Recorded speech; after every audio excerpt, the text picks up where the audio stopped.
Welcome to the next installment in my video lecture series for the Principles of Microeconomics course. In this series, I'm going to be talking about elasticity. So here, obviously, you can see what I believe to be the objectives for this section.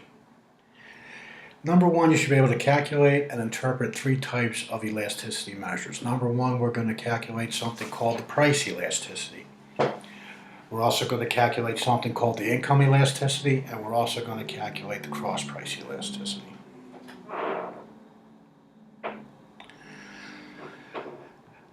So what I want you to be able to do is, number one, given pieces of data that I can give you, be able to calculate all of these, but also tell me exactly what they mean. So if you calculate a price elasticity, not only be able to calculate it, but give me an interpretation of what that result actually says or what we can use it for. So I also want you to understand how they are used. For example, the income elasticity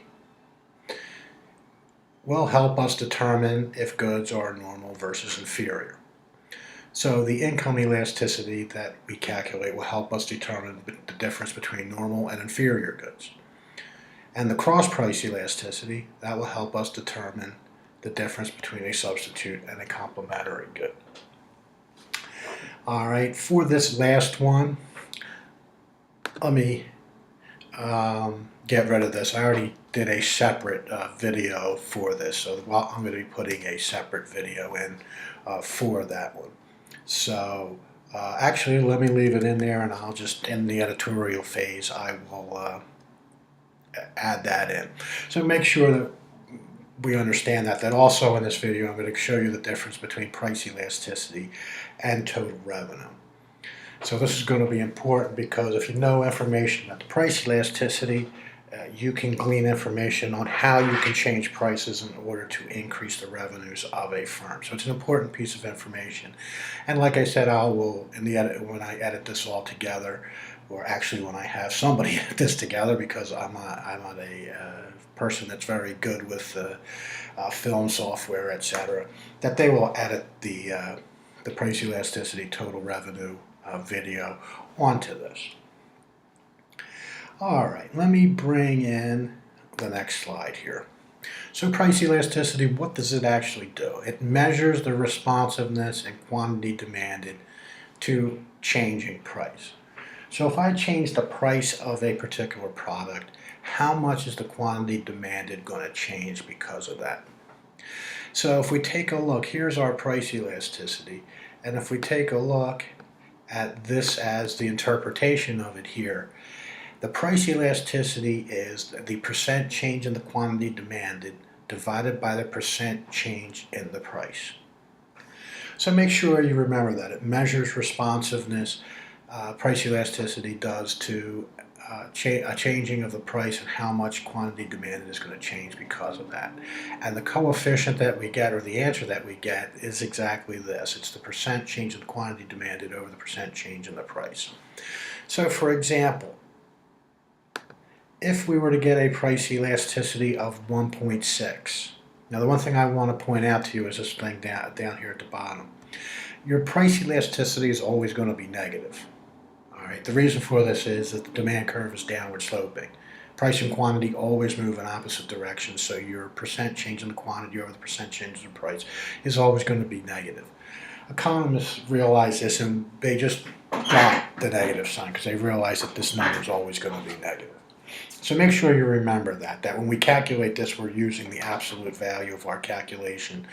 And the reason we do that is because of the fact that the demand curve is downward sloping, that this relationship is always going to be negative. So having the fact that we've already dropped a negative sign off of this, if you get a price elasticity of 1.6, that means that if we were to increase the price by 1%, we would see a 1.6% decrease in quantity demanded. Also, if we were to decrease the price by 1%, we would see an increase in quantity demanded of 1.6%. All right, so realize that we are always going to be moving in opposite directions. So this measures how responsive quantity is to a change in the price. A 1% change in the price or a 1% increase in the price is going to cause the quantity demanded to decrease by 1.6%. So this is responsive to a change in the price. Here's a simplification of our formula. All right, make sure you memorize this. I believe this is much easier, as you've noticed that the multiplied by 100s and dividing by 2s, they all cancel each other out. So you can just use this formula for the price elasticity.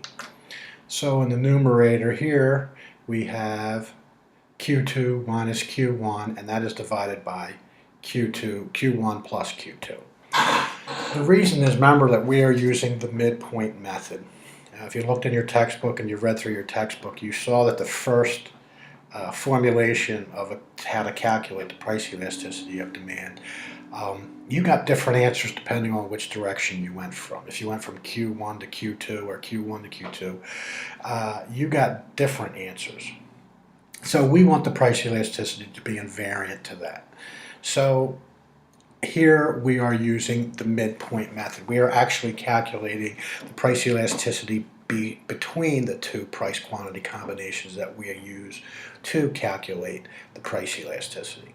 So here we are calculating the percent change in the price, and down in the bottom here we are calculating the percent change in the price. So we have the percent change in quantity over the percent change in the price. All right, so make sure this formula here, make sure you remember this one. This one, it's much easier to remember than the other formula that I just gave to you in the book. I've broken this down completely. All right, so let's actually physically go through an example here. And in this example, let's say we are starting at an original price of 10 and people are buying 10 units. I decide that I want to raise the price to $12 and I only sell 8 units because of that price increase. All right, so here is my formula. If I put my data in to the formula, all right, we have Q2, which is equal to 8, Q1 is equal to 10, 10 plus 8 right here, and in the prices we have 12 minus 10 and 10 plus 12. So we end up with negative 2 over 18 divided by 2 over 22. That gives us negative 0.1111 to infinity over 0.091. And if we divide that through and take the absolute value, we end up with a price elasticity of 1.22. All right, remember that this is the price elasticity at the midpoint. So this is actually the price elasticity at the price is equal to 11. So the midpoint of between those two prices, that gives us the price elasticity. So what does this tell us? That if we have a 1% increase in the price of this product, we will see a 1.22 decrease in quantity demanded. So it is responsive. A 1% change in the price is causing a 1.22% change in the quantity. So this is responsive to the change in price. All right. So this is important, and I will go over later on why this number is important, because if you know this number here, if you have a decent estimate of this number, it will give you information on what you should do to your prices in order to maximize revenues, whether you need to increase the price or decrease the price in order to increase your revenues. So now let us go on to income elasticity. So income elasticity measures responsiveness to quantity demanded to changing income. If income changes, how much does quantity demanded change? And the income elasticity is measured by, it's the percent change in the quantity demanded divided by the percent change in income. So how does the quantity demanded change when income changes? So for example, if a particular good has an income elasticity of 2, that means that if there's a 1% increase in income, quantity demanded will go up by 2%. All right? Now, income elasticity is important because when you calculate an income elasticity, it tells you if it's a normal versus an inferior good. So make sure you remember that. Oftentimes students get confused. They see that the price elasticity is always negative. Make sure you remember the price elasticity is always negative, but the income elasticity can be positive or negative. All right? And if your income elasticity is negative, that means you have an inferior good. That when your income goes up, the quantity demanded actually goes down. If your income elasticity is greater than 0, it is a normal good, meaning that if your income goes up, the quantity demanded also goes up. So realize that income elasticity is used to determine between inferior and normal goods. If it's negative, it's an inferior good. If the income elasticity is positive, it's a normal good. Excuse me. Here's the actual formula. If you take a look at this, this looks exactly like the formula I gave for you for price elasticity. The only difference is instead of price, we are using income. So when I tell you to remember that price elasticity formula, just realize that if you remember that price elasticity formula and you swap out income for price in the denominator here, you've got your income elasticity. Just make sure you remember not to take the absolute value. That we need to know if it's positive or negative, because income elasticity is positive or negative. So here we have the percent change in quantity demanded over the percent change in income. So this formula that I have right here is very similar to the price elasticity. The only difference is instead of prices, here we have sets of incomes. So here is an example of income elasticity. Our original income level is equal to $10, and at $10 we buy 10 units.